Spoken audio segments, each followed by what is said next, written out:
저와 함께 4월의 말씀 로마서 8장 28절 말씀을 암송하시면서 주님 앞에 예배자로 나아가시겠습니다.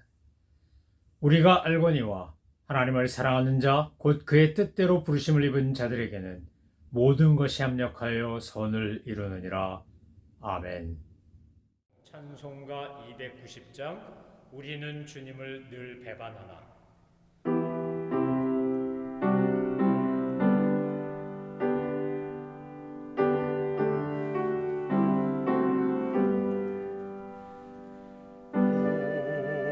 우리는 주님을 늘 배반하나 내 주 예수 여전히 날 부사 그 참되신 사랑을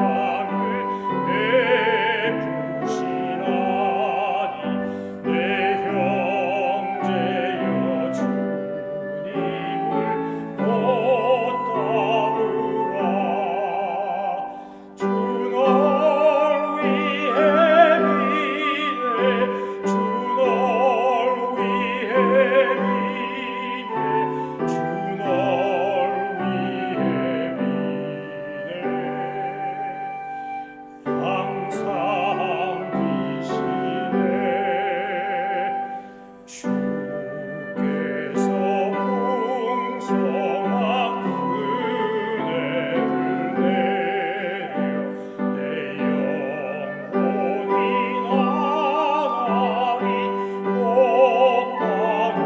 복받으니 주 예수를 너희도 구주로 섬겨 못 따르면 풍성한 복 받겠네. 주 널 위해 미네 주 널 위해 미네 주 널 위해 미네 항상 계시네. 무거운 짐 지고 애타는 인생 주 예수께 돌아와 보시려라. 내 주 예수 너희를 돌보실 때에 참 복락과 안위가 넘치겠네. 주 널 위해 미네 주 널 위해 미네 주 널 위해 미네 항상 계시네. 하나님께서 오늘 우리에게 주신 말씀은 에스겔에서 24장입니다. 하나님의 말씀을 받들어 읽겠습니다.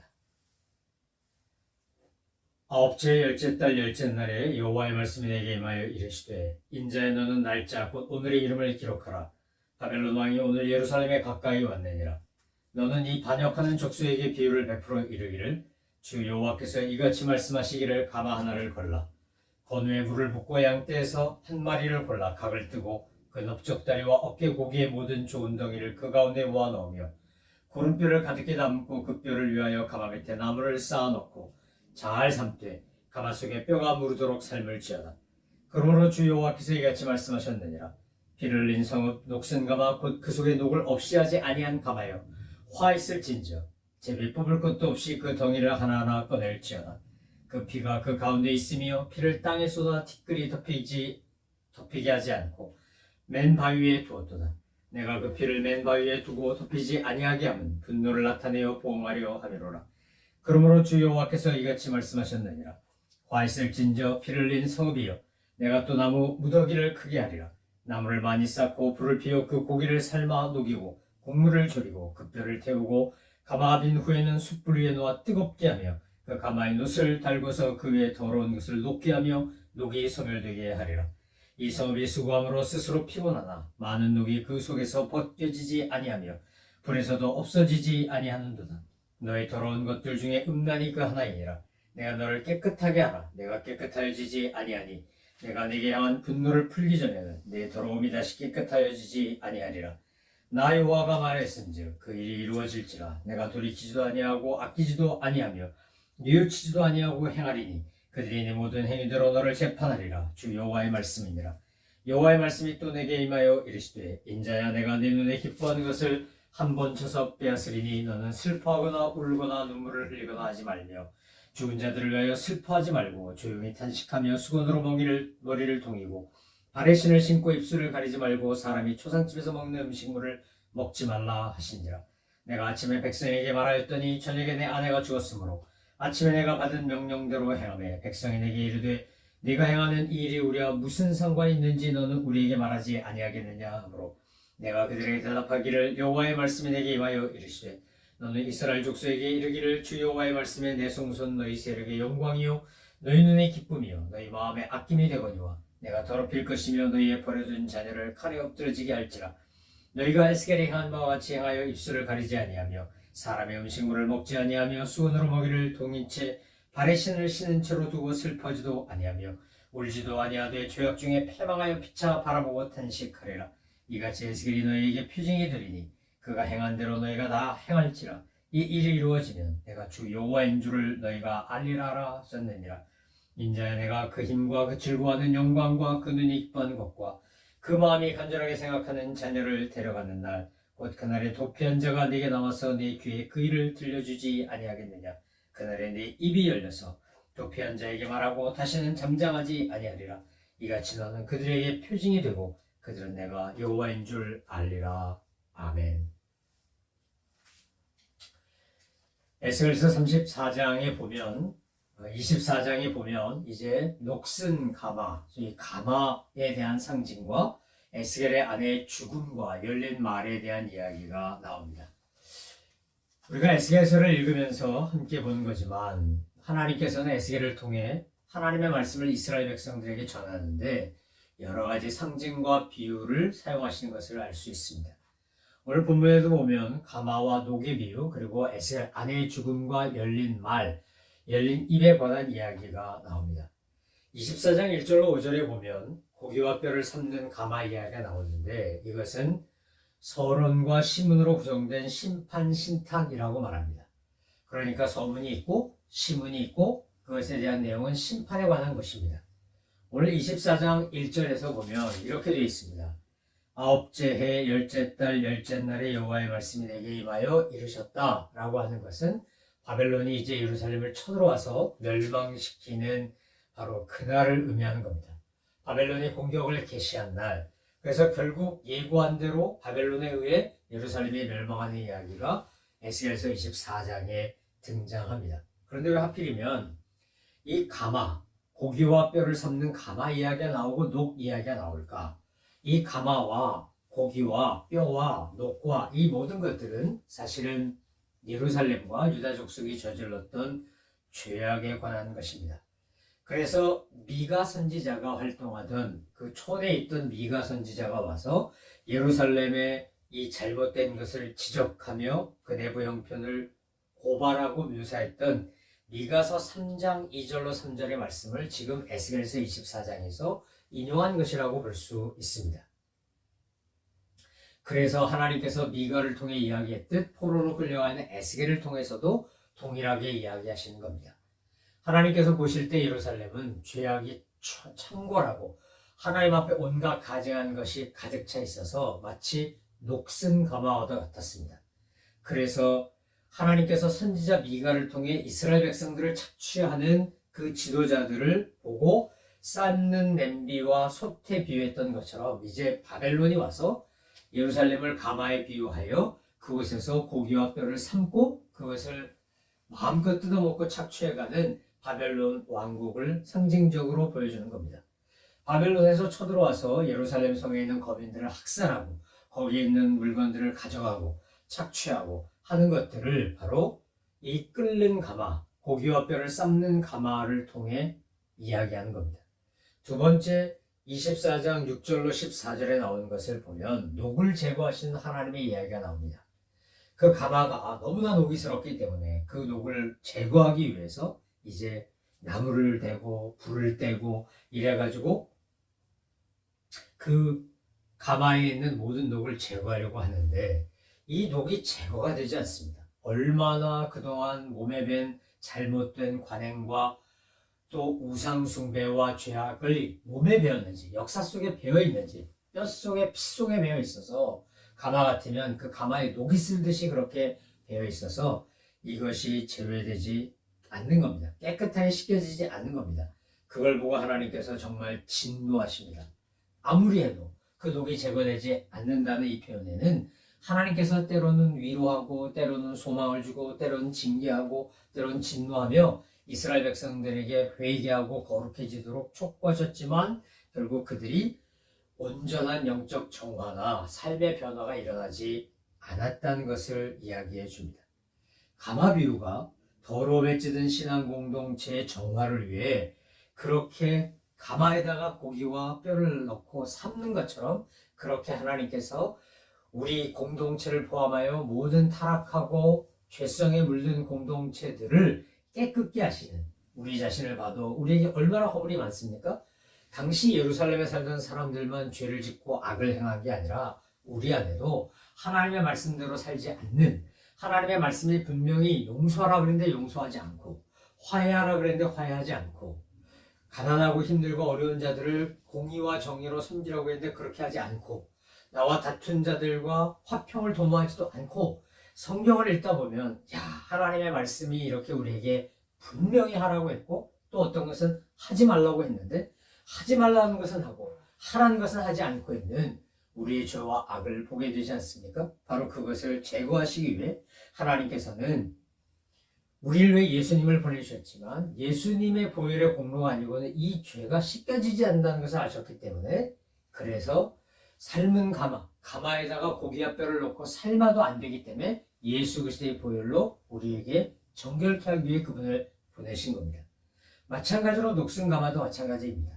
아무리 불을 붙이고 그것을 정결케 하려고 해도 이미 예수 믿는다고 하나님이 안다고 하는 이스라엘 사람들, 유대인들을 말할 것도 없고 오늘날 크리스찬의 삶 속에도 우리 안에 너무나 고정화되고 고착화되어 버린 관행적인 타성들, 우리의 비신앙적인 성경 말씀에 어긋나는 것들이 우리 안에 너무 많이 들어와 있다는 겁니다. 불법적 행동들, 또 인간적인 생각들, 하나님의 말씀에 순종하지 않는 불순종들, 이런 것들이 우리 안에 너무나 많이 있어서 이 모든 것은 예수님의 십자가에서 함께 죽고 예수님의 십자가에서 같이 살지 않고는 해결되지 않는다는 겁니다. 이 삶는 가마와 녹슨 가마의 비유를 통해서 하나님은 그 당시 멸망받을 수밖에 없었던 유다 족속과 예루살렘의 죄악을 고발하고 있는 겁니다. 그럼에도 불구하고 하나님은 열심을 품고 이 예루살렘과 유다 족속이 정결해지길 위해 애를 쓰십니다. 지금도 마찬가지입니다. 우리가 하나님께서 원하시고 기뻐하신 거룩하고 순결한 백성이 되도록 하기 위해 주님은 예수님을 보내셨을 뿐만 아니라 성령님을 보내셔서 내 안에서 성령님의 역사하심으로 말미암아 내가 하나님 앞에 온전히 드려지는 거룩한 산 제물, 영적 예배자가 되도록 주님은 지금도 애를 쓰고 계신 겁니다. 24장 15절부터 27절 이하에 나오는 말씀을 읽다 보면 사실은 가슴이 아픕니다.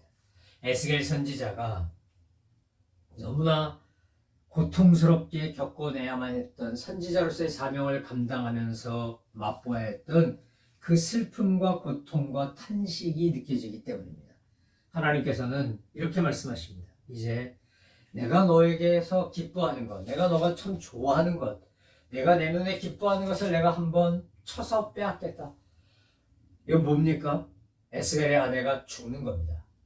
옆에서 선지자를 돕고 사역을 돕고 정말 열심히 동역하던 이 아내가 하나님의 계획과 섭리 속에서 세상을 떠나는 겁니다. 그 슬픔을 겪었지만 하나님께서는 에스겔에게 보통 장래가 있을 때 행했던 것 같은 것을 하지 말라고 하십니다. 결국 이런 모든 상징적인 행동과 사건들을 통해서 하나님이 말씀하시는 것이 무엇입니까? 예언자의 고난, 슬픔, 행복, 즐거움 모든 것을 통해 하나님은 하나님의 말씀을 전하는 도구와 방법으로 사용하십니다. 여러분, 순종하고 하나님의 말씀에 응답하고 이렇게 선지자의 사명을 살아가는 사람들이 겪어야만 하는 인간적인 고뇌는 이루 말할 수가 없습니다. 이건 목회자나 선교사들도 마찬가지입니다. 때로는 내 것을 내려놓아야 되고 포기해야 되고 인내해야 되고 참아야 되고 견뎌야 합니다. 정말 인격적으로 또 감정적으로 견딜 수 없는 모욕감을 느끼거나 아니면 굉장히 무례하고 거친 표현과 태도 속에서 정말 자존심이 상하고 마음이 아프고 힘든 일을 겪어도 참고 견디는 이유는 하나님께서 도구로 쓰시기 때문인 겁니다. 에스겔도 마찬가지고 예레미야도 마찬가지고 이사야도 마찬가지, 다 마찬가지입니다. 그들이 겪었던 고난, 사도 바울을 비롯한 수많은 신약 시대의 사도들이 겪었던 고난은 그들이 하나님의 파수꾼으로, 하나님이 보내신 일꾼으로 쓰임을 받았기 때문입니다. 그래서 에스겔서 24장 15절 이하의 말씀을 읽고 있으면 동병상련을 느끼는 것처럼 마음이 정말 아파옵니다. 하나님의 메신저가 되기 위해 자기 가족사까지 하나님께 도구로 쓰여지도록 온전히 내어드린 에스겔의 헌신과 희생을 보면서 정말 우리 신앙인들은 어떻게 살아야 되는가? 성경은 우리에게 분명히 이렇게 얘기합니다. 너희는 그리스도의 편지다. 고린도후서 3장 3절에서 사도 바울은 고린도 교회 편지를 보내며 성도란 누구냐? 그리스도의 편지. 그러니까 존재 자체가, 삶 자체가, 모든 것이 예수 그리스도를 증거하는 것이라는 겁니다. 이제 아내가 죽고 이 너무나 기가 막힌 사건을 경험하고 난 뒤에 하나님께서 27절을 보면 그날에 네 입이 열려서 도피한 자에게 말하고 다시는 잠잠하지 아니하리라.